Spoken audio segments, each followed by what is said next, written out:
So this video is gonna be a little bit late.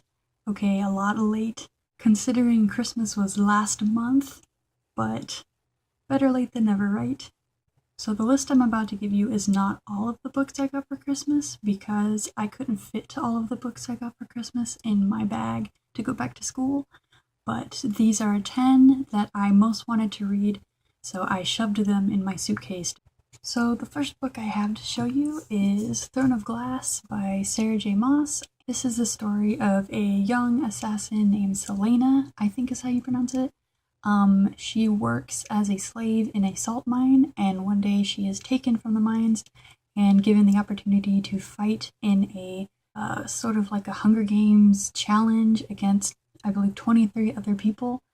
And the winner of the competition will have the opportunity to become the King's Champion, which will be a huge improvement from being a slave in a salt mine.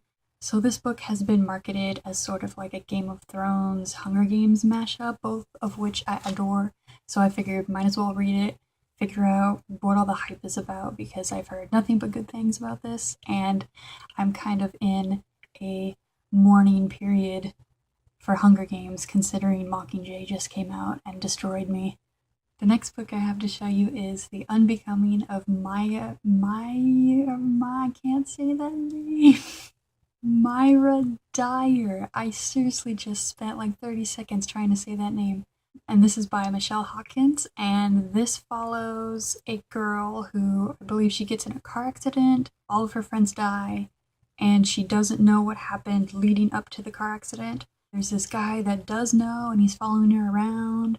Basically, her parents decide to pack up and move to a different state, I believe, because of all of the chaos surrounding the death of all of her friends in this car accident. This kind of follows her story of trying to piece together what happened leading up to the car accident, possibly the mystery behind the car accident. I have no idea.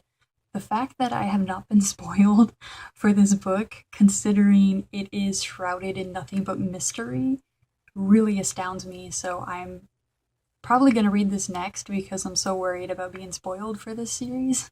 Next, I have a book that I will be first to admit was a complete impulse buy, and that is Frostfire by Amanda Hocking. Amanda Hocking is the author of the Trill trilogy, and in that series, it is about a girl that finds out that she's actually a troll who was a changeling at birth.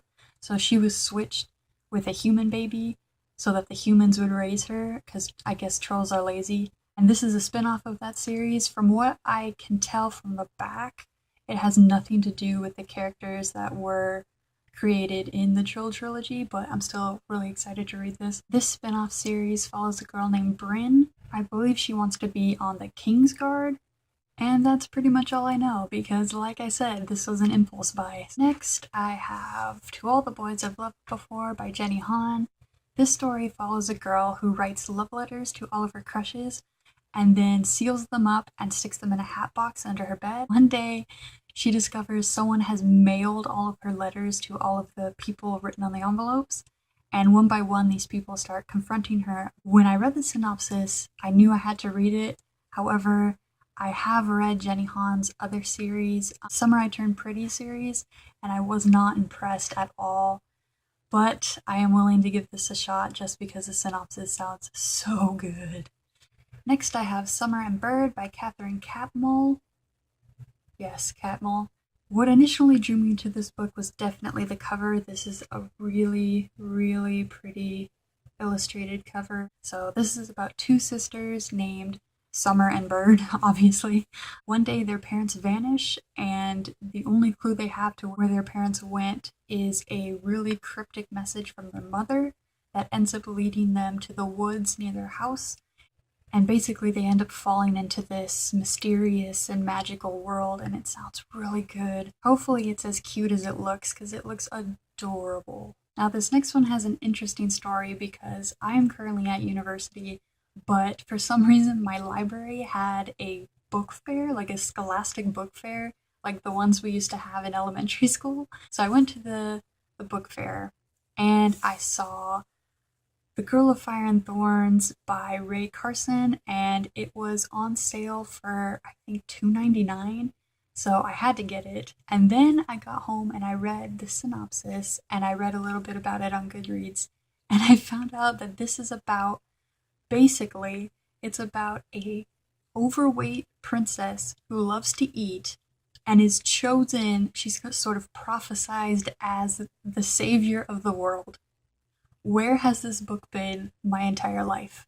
Then I have a book that has been getting a ton of hype because it was just made into a TV show, and that is Outlander by Diana Gabaldon.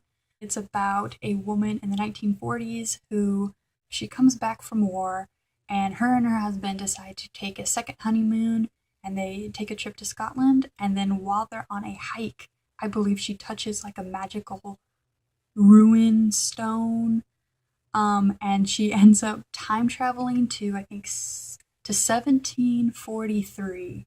It's been getting so much hype, it's not even funny, so everyone keeps telling me to read this. And then finally, I have Silence of the Lambs by Thomas Harris, and I don't really think this needs a synopsis because it's Silence of the Lambs. And then last but certainly not least, I have 2 Tolkien books. Yay! First is a huge, heavy monster, and that is the complete illustrated edition of the Silmarillion. So glad it's illustrated, because if any of Tolkien's works should be illustrated, it is definitely this one.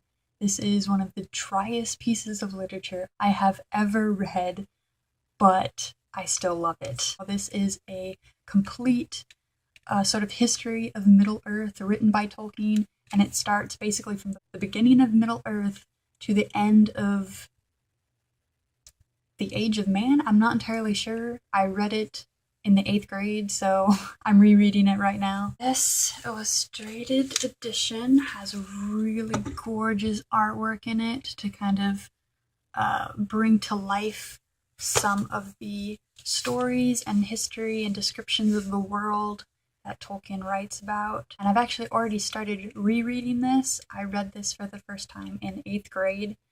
Didn't really understand anything I read, so I figured it's time to read it again.